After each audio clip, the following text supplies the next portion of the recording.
Headline berita di tanah air.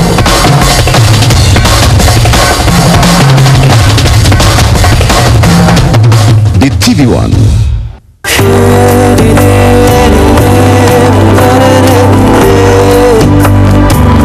Tausiah sahur.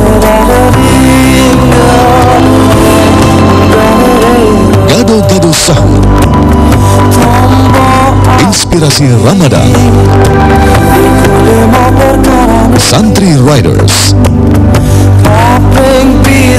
Pada suatu masa, TV One, TV Pemilu, menyambut mudik Lebaran 2008. TV One menyajikan situasi jalur mudik terkini, disiarkan secara langsung dan detail dari lokasi-lokasi strategis, kota-kota dan ruas jalan yang akan dilalui para pemudik. Dapatkan juga tips mudik aman dan nyaman.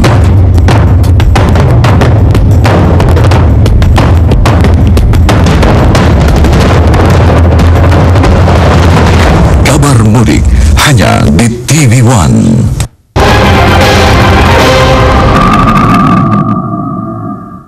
Appoint them as ministers, commanders of the army.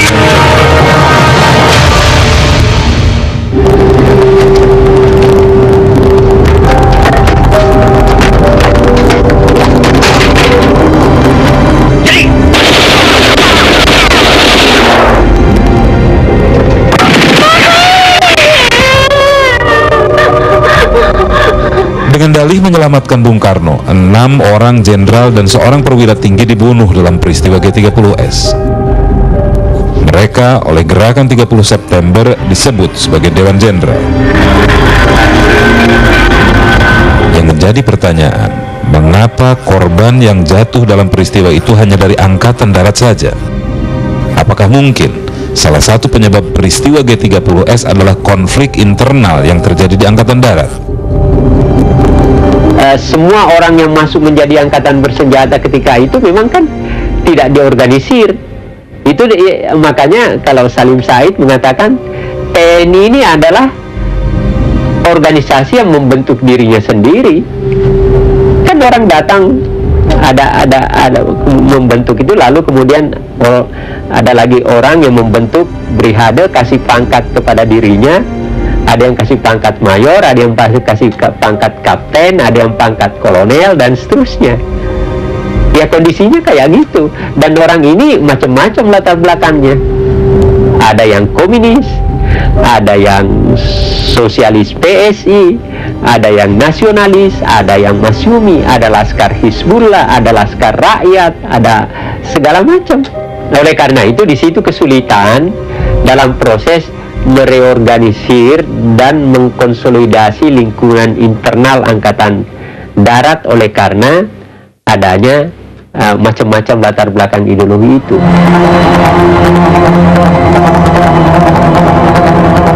Karena perbedaan latar belakang, pengelompokan pun terjadi. Mereka terbagi berdasarkan ideologi dan kedekatan dengan atasan. Ada paksinya Yani, ada paksinya Nasution, kemudian ada paksinya siapa lagi, dan pengaruh Soeharto tetap ada di situ walaupun tidak jelas. Ada paksi PKI, Pranoto misalnya, ada Untung. Dalam tubuh Angkatan Darat, Soeharto memiliki posisi yang sangat signifikan. Namun pada saat itu, posisinya kerap dipandang sebelah mata. PKI atau pada umumnya menyatakan bahwa Soeharto itu bukan jenderal yang berbahaya lah. Itu hanya jenderal yang tidak tahu politik, jenderal perang. Bahkan ada yang mengatakan, wah, jenderal bodoh, Indome general. Jangan membayangkan kekuatan Kostrad kayak kekuatannya sekarang. Ya, dulu itu cuma gedung, ada orang yang jaga, Pak Harto ada di situ, tapi ada posisi administratif yang ketika itu sudah disepakati di lingkungan Angkatan Darat, yaitu bahwa posisi Panglima Kostrad kalau Kasat berhalangan, maka yang menduduki jabatan pelaksana daripada Kasat itu adalah Panglima Kostrad.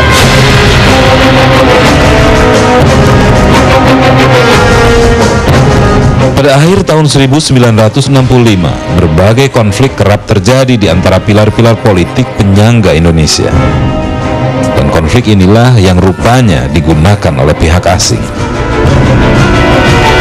Musuh sebetulnya, musuh bebuyutan dari orang-orang kiri radikal ini adalah pihak angkatan bersenjata.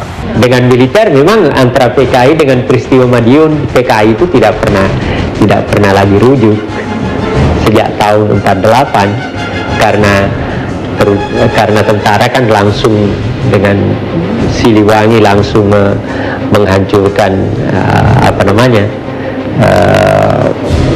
peristiwa Madiun dengan PKI-nya itu, dan bagi tentara peristiwa Madiun itu adalah peristiwa yang sangat penting dalam arti kata membela ideologi negara.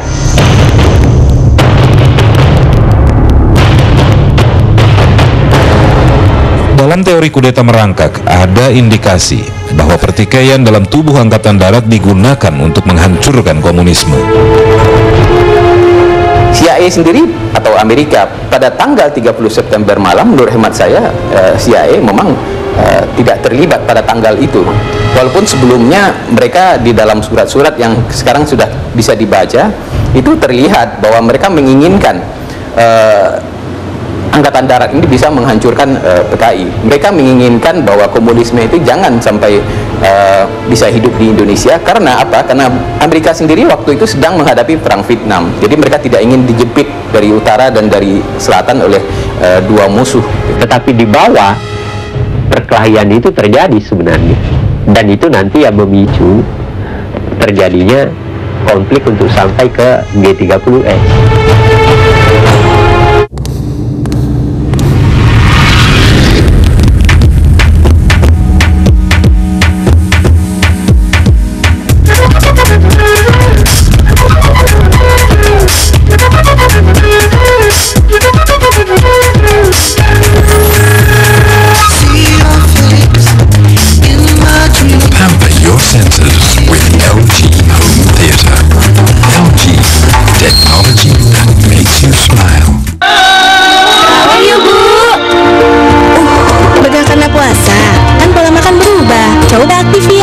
Probiotik eksklusifnya supaya pencernaan tetap teratur, puasa jadi lancar.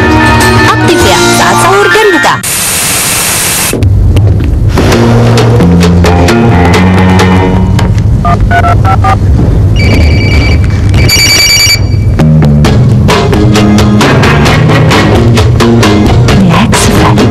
Pria berketumbe lebih banyak dari wanita. Karena itu, Clearman dengan Vita S 2.0 bekerja 2 kali lebih kuat, menghilangkan ketumbe, mencegah rambut berminyak, dan mengurangi rambut rontok. Aku pilih Clearman. Clearman, tak ada lagi ketumbe. Alhamdulillah, sekarang sudah ada HP Sia Hidayah. Dengan HP Sia Hidayah, saya bisa baca Al-Quran 30 juz lengkap dengan terjemahannya. Harganya murah, Cuma 299.000 aja. HP Sia Hidayah. Buat ibadah semakin indah. Alhamdulillah. Anak suka meniru kebiasaan kita, termasuk kebiasaan mengemil di malam hari. Jadi, ajari mereka kebiasaan baik seperti menyikat gigi sebelum tidur. Rambut lurus yang benar-benar lurus.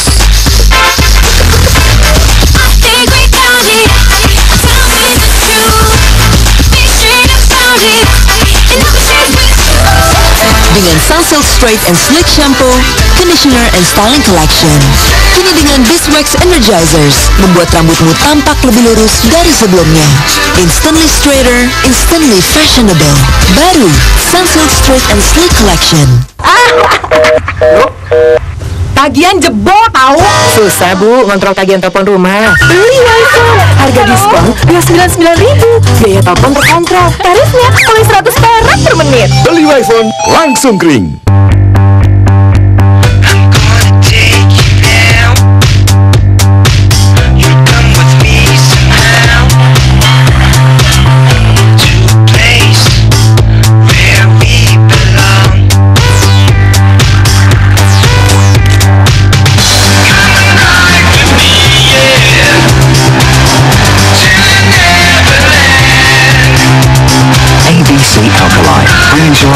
System Life.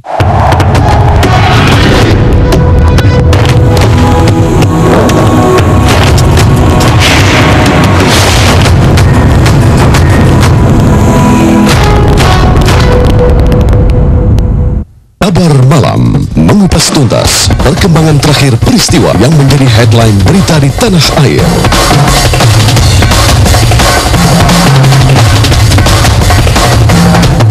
Di TV One. Dari cabang olahraga paling digemari di planet bumi, sepak bola melahirkan bintang-bintang dunia dan fenomena sensasional. Selalu ada berita dari dalam dan luar lapangan, baik di level internasional dan nasional.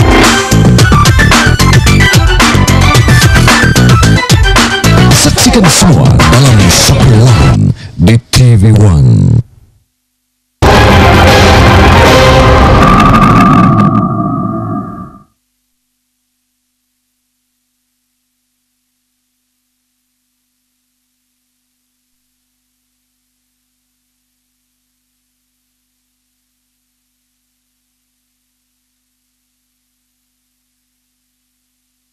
Appoint him as Minister, Commander of the Army.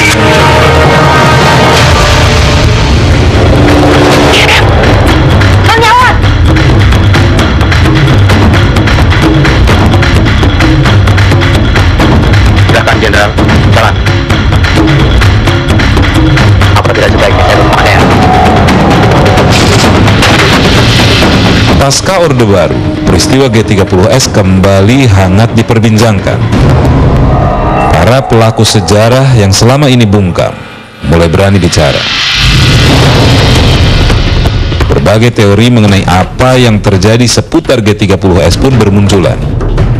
Di antaranya adalah peran negara asing. Setelah Amerika gagal merobohkan NKRI dengan PRI penista, maka mereka mengganti haluannya. Dia menguasai beberapa perguruan tinggi, di situ disebut UI sama ITB, dan mempengaruhi SSKD di Bandung.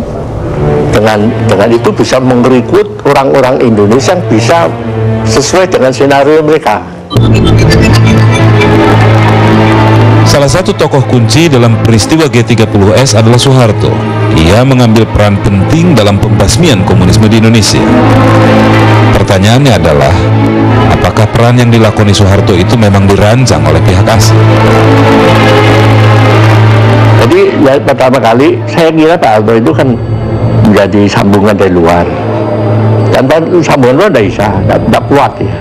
Nah, menurut Mas Green di SSKD lah, itulah Pak Harto berkenalan dengan kelompok mafia Berkeley, yaitu pemikir-pemikir ekonomi yang sudah nyambung sama Amerika, Wijayani Sastro, apalagi itu Emi Salim dan sebagainya. Jadi itu sudah nyambung. Nah, itu nyambungnya apa, sudah menjadi satu sekongklan atau satu pengerian, saya tidak tahu. Disitulah Soeharto bisa menerima pemikiran-pemikiran ekonomi dari mafia Berkeley. Kan sudah jadi satu, gitu. Apakah itu katakan awal daripada kesiapan Soeharto untuk take over Republik Indonesia menjadi republik yang menjadi sambungan dari Amerika? Adam Malik itu adalah justru orang CIA. Nah, Soeharto juga orang CIA sejak dia masuk Sesquad. Soeharto di situ, Brigadir Jenderal Soeharto yang komandan Sesquad ketika itu memang dianggap sebagai orang PSI yang linknya Amerika, dan pengaruh Soeharto terhadap Soeharto sangat besar. Dan ketika itu mafia Berkeley memang oleh Soeharto dimasukkan ke situ, memberi kuliah dan segala macam. Nah, saya tidak mau mengatakan secara pasti itu, tetapi bahwa Amerika pasti berusaha mencari kelompok mana yang paling dapat didekati dan bisa menjadi jalan bagi dia untuk masuk, Itu bisa terjadi. Lalu sejauh mana peran Soeharto dalam peristiwa G30S? Soeharto sudah jelas perannya itu ketika pada tanggal 30 September malam itu dia bertemu dengan Abdul Latif, dengan Kolonel Latif gitu. Dan Latif menurut pengakuan bertemu dengan Soeharto 2 kali, 1 kali di rumahnya dan kedua kali di rumah sakit Gatot Subroto. Dan Soeharto sendiri anehnya itu menyampaikan 2 versi tentang pertemuannya dengan Latif itu di rumah sakit Gatot Subroto.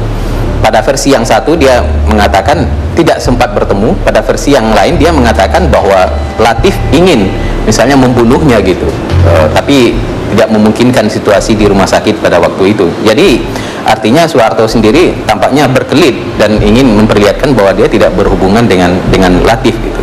Nah, dari situ paling tidak kita mendapat bisa menyimpulkan bahwa Soeharto sebetulnya sudah tahu terjadi atau akan terjadi gerakan itu. Walaupun kita tidak tahu persis. Latif datang melapor kepada Soeharto dan dia tahu kan Soeharto akan berasumsi bahwa Latif pada saatnya nanti akan membuka rahasia itu, kan itu kan logika pikirnya kayak gitu. Nah, kalau demikian, kalau ada konstatasi pikiran Pak Harto bahwa Latif pada saatnya akan membuka rahasia dia, bahwa dia yang menjadi dalang daripada G30S itu, maka kenapa dia tidak bunuh Latif? Peran Soeharto itu menjadi sangat-sangat penting karena dia sudah mengetahui sebelumnya, sehingga dia bisa mengambil keputusan misalnya pada tanggal 1 Oktober untuk tidak datang ke Halim meskipun diperintah oleh Presiden Soekarno. Dan ini sebetulnya sudah suatu pembangkangan yang dilakukan oleh Soeharto.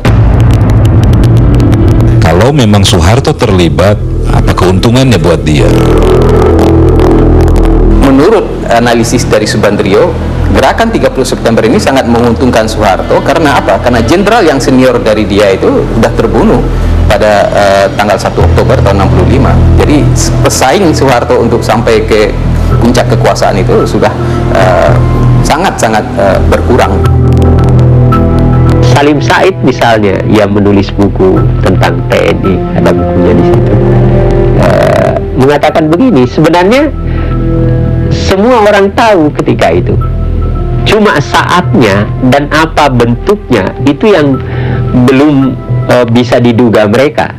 Tapi semua tahu, Soekarno tahu, Nasution tahu, Yani tahu, Soeharto tahu bahwa di Indonesia akan terjadi sesuatu dalam jangka waktu yang tidak terlalu lama.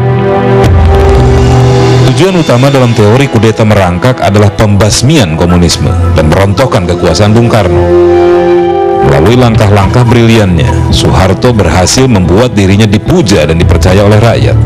Sementara karisma Bung Karno mulai diredupkan, Soeharto perlahan-lahan menapaki jenjang tahta kekuasaan. Udah dong ngambeknya. Susah Bu, kontrol tagihan telepon rumah. Beli WiFi, harga diskon Rp99.000. Biaya telepon terkontrol, tarifnya mulai Rp100 per menit. Beli WiFi langsung kering. Ayo Bu. Udah karena puasa, kan pola makan berubah. Coba Activia, ada probiotik eksklusifnya supaya pencernaan tetap teratur. Puasa jadi lancar. Activia saat sahur dan buka.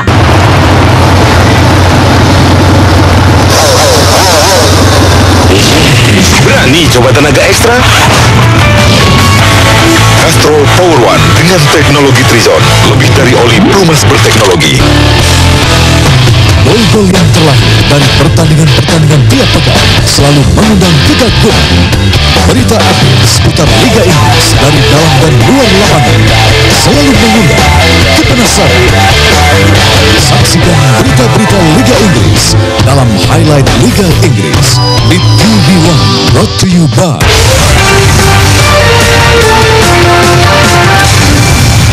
Super Kid Prime.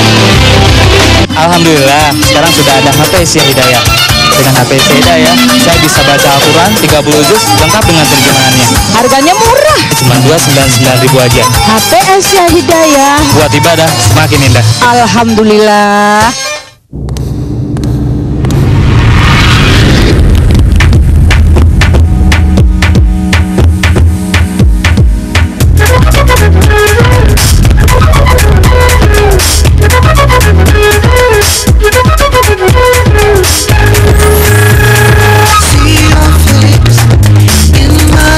Pamper your senses with LG Home Theater.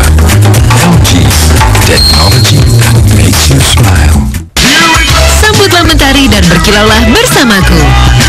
Ayo, Sunsilk Black Shine dengan UV Protector membantu melindungi rambutmu dari sengatan matahari dan membuatnya lebih berkilau.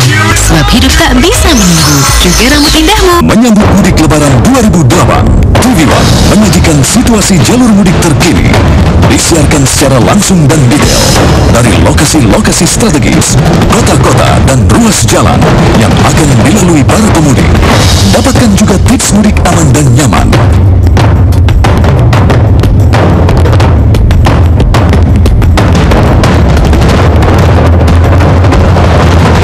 Kabar mudik hanya di TV One. Inilah potret pabrik Miletek yang mempertahankan tradisi produksinya.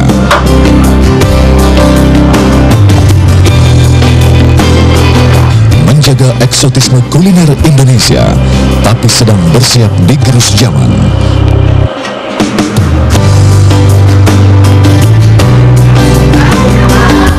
Saksikan dalam Tepi Zaman di TV Kabar Malam, mengupas tuntas perkembangan terakhir peristiwa yang menjadi headline berita di tanah air.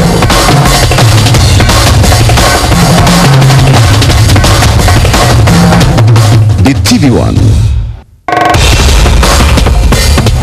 Kabar Malam di TV One. Appoint them as Minister, Commander of the Army.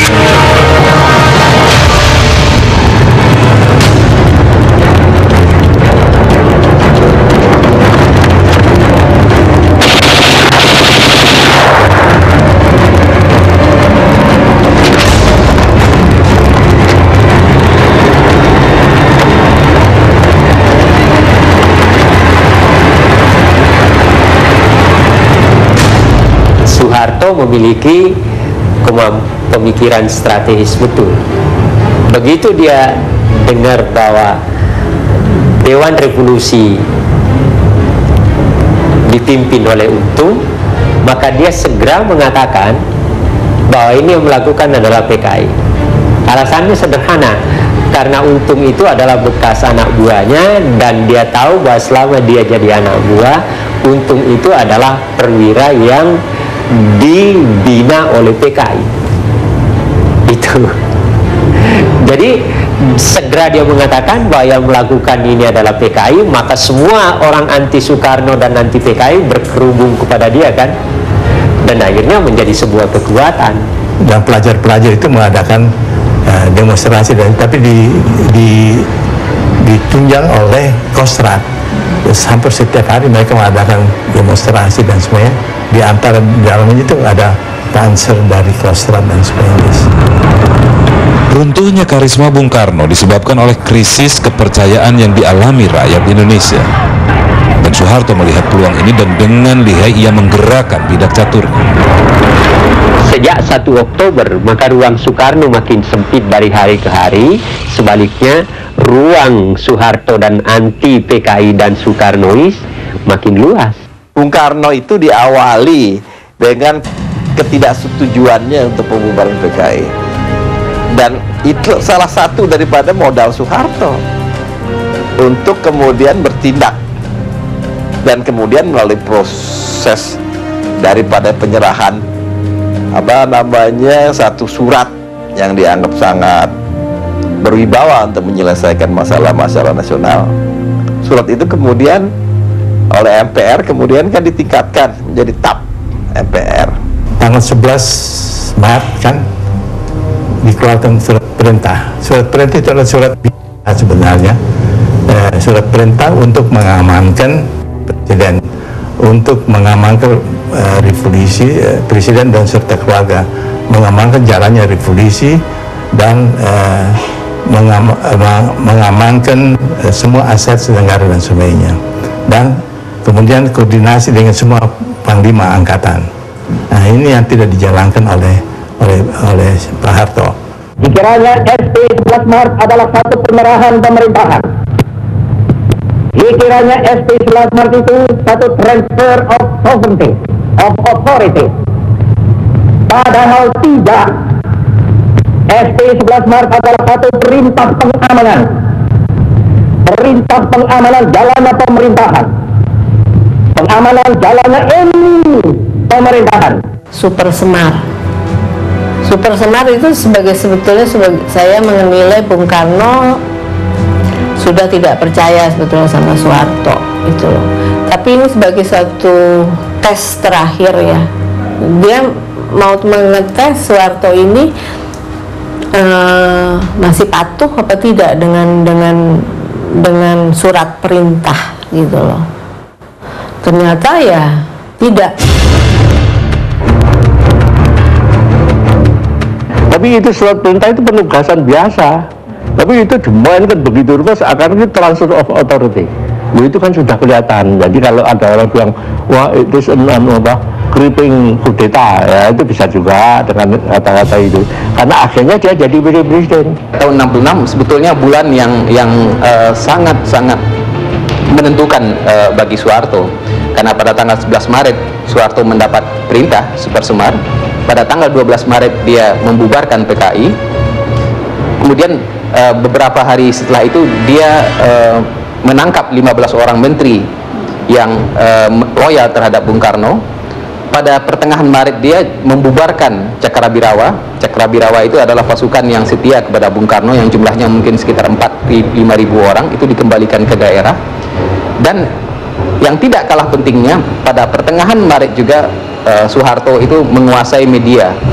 Pada saat itu Soeharto memutuskan bahwa semua berita politik yang dikeluarkan oleh TVRI dan RRI itu harus seizin dari Pusat Penerangan Angkatan Darat.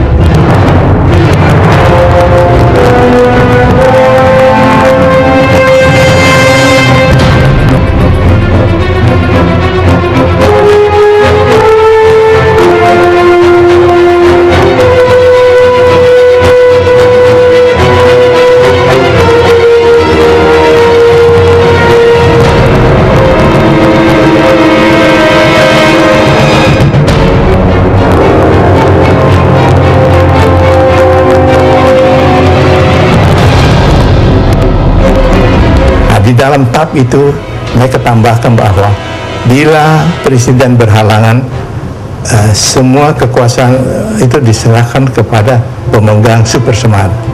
Nah, itu sudah kelihatan bahwa mereka sudah merencanakan itu. Sejak tahun 67 itu, sejak Soeharto menjadi pejabat presiden, Bung Karno tidak boleh lagi berpidato dikutip oleh pers. Gitu. Jadi Bung Karno masih bisa bertemu orang, tapi dia tidak boleh lagi berpidato. Jadi jadi tahun 65 sampai tahun 67 sampai Soeharto menjadi pejabat presiden, Bung Karno masih berpidato. Dia dibolehkan berpidato. Tapi setelah Februari tahun 67 Bung Karno tidak pernah lagi bisa berpidato. Itu yang pertama. Lalu yang kedua, kemudian secara bertahap dia dikeluarkan dari Istana Bogor. Kemudian setelah itu dipindahkan lagi ke Wisma Yaso yang sekarang menjadi Museum Satria Mandala ini, dan di situ Bung Karno mendapatkan status boleh dikatakan tahanan rumah gitu. Tak cukup melengsarkan Bung Karno dari kursi kepresidenan, Soeharto melakukan pembersihan terhadap semua yang berbau Soekarno. Awal-awal Orde Baru ya, pada tahun 70-an, tahun 80-an itu sangat gencar. Tapi dasarnya sebetulnya kekhawatiran saja, bahwasanya Soekarnois ya, Soekarnoisme itu sebagai satu kekuatan yang mengancam, itu hanya dia dianggap bisa membalikkan telapak tangan. Soekarno menjadi korban utama, dan untuk itu untuk bisa mencapai Soekarno jadi korban harus dianjurkan pendukungnya dulu. Ketika isu bahwa bukan Soekarno yang merumuskan pertama kali Pancasila, itu adalah bagian daripada desoekarnisasi kan. Dan menurut saya bagaimanapun Pak Harto tetap khawatir terhadap pengaruh Soekarno, dan ternyata terbukti kan. Jadi semua yang berbau ajaran Bung Karno dan kebesaran Soekarno disingkirkan, sebab ini menjadi satu bahaya. Biji kopi pilihan, ciptakan kopi enak Kapal Api.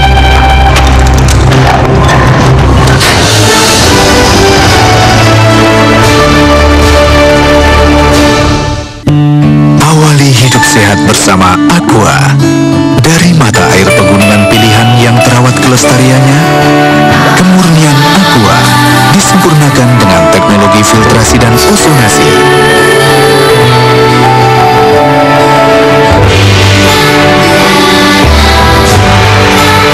Inilah komitmen Aqua untuk hidup sehat keluarga Indonesia.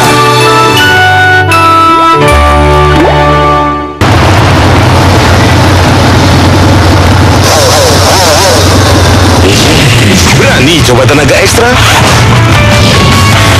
Castrol Power One dengan teknologi Trizon, lebih dari oli pelumas berteknologi. Gol-gol yang terlahir dari pertandingan-pertandingan tiap pekan selalu mengundang kegaguhan. Berita update seputar Liga Inggris dari dalam dan luar lapangan selalu mengundang kepenasaran. Saksikan berita-berita Liga Inggris dalam Highlight Liga Inggris di TV One, brought to you by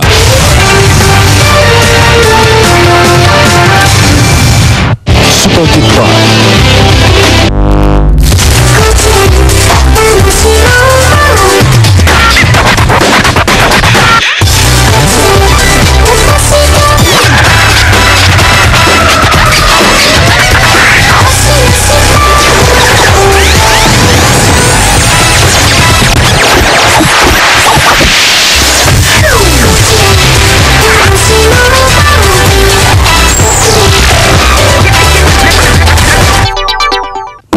Wajahku sangat berminyak. Pond's Perfect Matte baru dengan Anti Oil Bio 5 membersihkan sampai ke pori-pori, membantu mengontrol produksi minyak berlebih. Wajah pun jadi cantik memukau. Pond's Perfect Matte Facial Foam baru. Allahu Akbar, Allahu Akbar.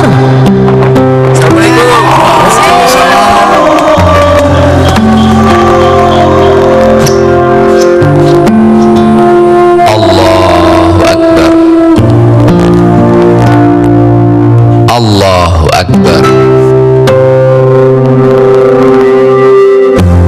Lantaimu, tempat ibadahmu, pastikan lantai bersih menyeluruh. Superbel. Udah dong ngambeknya. Susah Bu, kontrol tagihan telepon rumah. Beli iPhone, harga diskon cuma 99.000. Biaya telepon terkontrol, tarifnya mulai 100 perak per menit. Beli iPhone langsung kering. Inilah potret pabrik Miletek yang mempertahankan tradisi produksinya.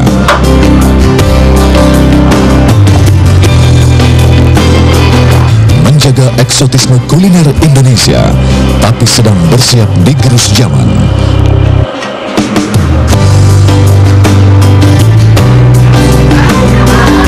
Saksikan dalam Tepi Zaman di TV. Tinju legendaris menghadirkan aksi-aksi petinju yang memiliki nama besar dan reputasi menakutkan. Berbagai duel maut yang mengguncang dunia tinju. Pukulan-pukulan telak, juga strategi bertahan terbaik. Semua ada di sini. Tinju legendaris di TV One.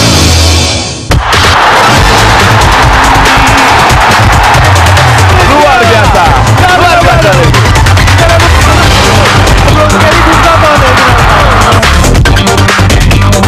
Twice dan Santi Bilars kembali siap menebak. we will head back to the greater than non-stop.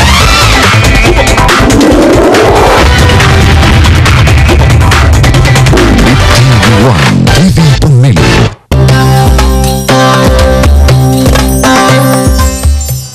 Appoint them as ministers, commanders of the army.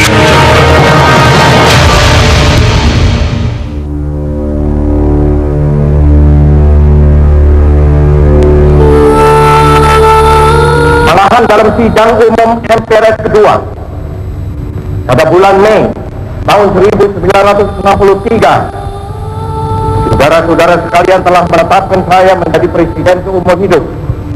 Dan pada waktu itu Peristiwa G30S telah membawa Indonesia memasuki babak baru dalam sejarah kepemimpinan bangsa.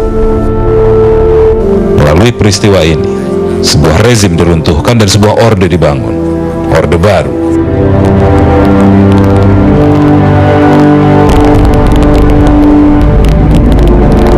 Ada begitu banyak perubahan yang terjadi di bawah kepemimpinan rezim orde baru.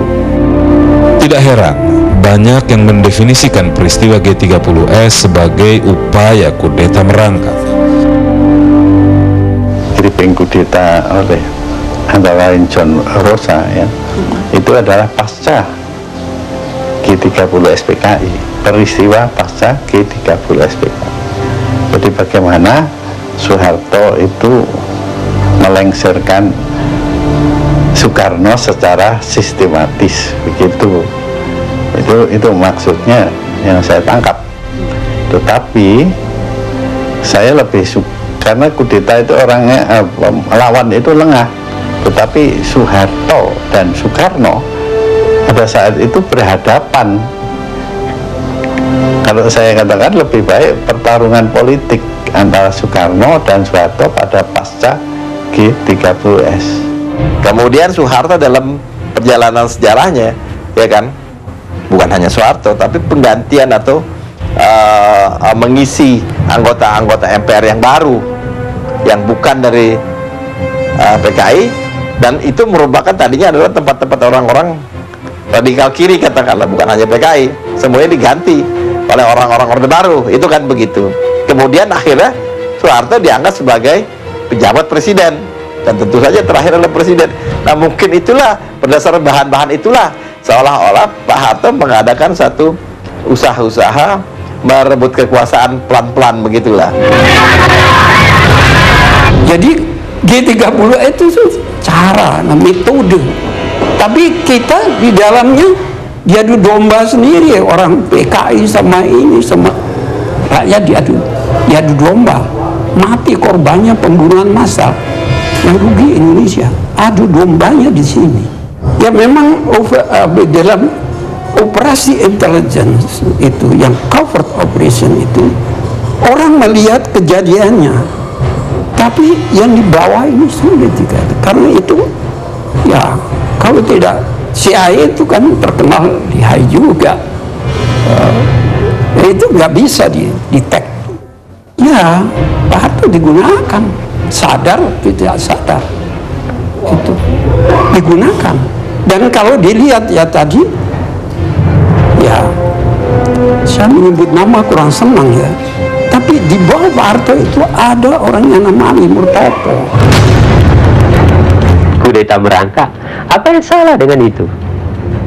Kalau itu dilakukan terhadap Soekarno, ini kan kekuasaan. Soekarno mempertahankan kekuasaannya, ada orang lain yang memerebut, cara apapun dia akan lakukan.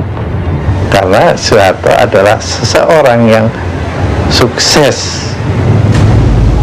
melakukan counter coup, yang membabat semua gerakan kudeta. Nah, sekarang rupanya dibebankan kepada Soeharto, bahwa Soeharto lah yang mengkudeta oleh orang-orang yang gagal kudetanya itu.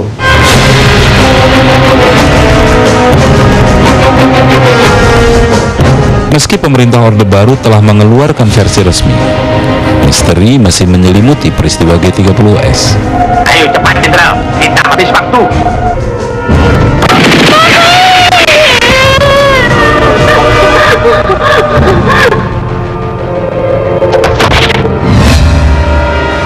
Pada era reformasi, satu persatu para pelaku sejarah memberikan kesaksian yang berbeda. Para sejarawan pun mulai mengemukakan hasil penelitian yang berbeda, dan hal itu menimbulkan berbagai pertanyaan. Siapa dalang sebenarnya, dan apa tujuan dari gerakan itu? Dia menyadari kalau mereka melakukan tindakan itu tindakan yang bodoh. Ketika mereka itu sedang lagi pop sebagai kekuatan yang bisa dianggap sebagai kekuatan yang nyata sekali, sangat menguntungkan pemerintah pada saat itu, katakanlah pemerintah Presiden Soekarno dalam rangka mengadakan konfrontasi dengan Malaysia, dan tentu saja mendapat fasilitas dari pemerintah dan sebagainya. Kok mau-maunya melakukan tindakan bodoh seperti itu? Apakah nggak lebih baik dia tuh menunggu waktu saja? Tidak ada yang mengancam. Kalau saya pikir-pikir, tidak ada ancaman yang jelas. Nah, ini yang menimbulkan kemisterian selanjutnya daripada PKI. Ngapain dia melakukan tindakan itu? Mengatakan bahwa PKI menjadi dalang gerakan 30 Desember. Orang bisa bertanya, kalau benar PKI dalangnya, kenapa mereka kemudian tidak melakukan perlawanan? Jumlah mereka kan 3,5 juta. Dan kenapa dalam waktu cuma 1 hari atau 2 hari mereka bisa dihancurkan? Dan kemudian orang-orang PKI itu diburu-buru, ditangkap, dan semacamnya. Kalau mereka yang melakukan, memang dengan sengaja melakukan pemberontakan, harusnya mereka mempersiapkan perlawanan 3 juta orang itu. Itu yang pertama. Dan kalau misalnya dikatakan Soekarno yang menjadi dalangnya, ya kenapa dia harus melakukan sebuah upaya kudeta yang tujuannya menggulingkan dirinya sendiri? Bukankah dia bisa memecat dari jenderal-jenderal yang tidak dia senangi? Saya sampai sekarang masih percaya bahwa PKI termasuk memang terlibat dalam G30S itu. Motivasinya memang saya kira harus ada tesis yang mengatakan bahwa sebuah gerakan komunis tidak akan berusaha untuk merebut kekuasaan. G30S tidak akan pernah terungkap sepenuhnya, selalu akan disertai dengan kontroversi.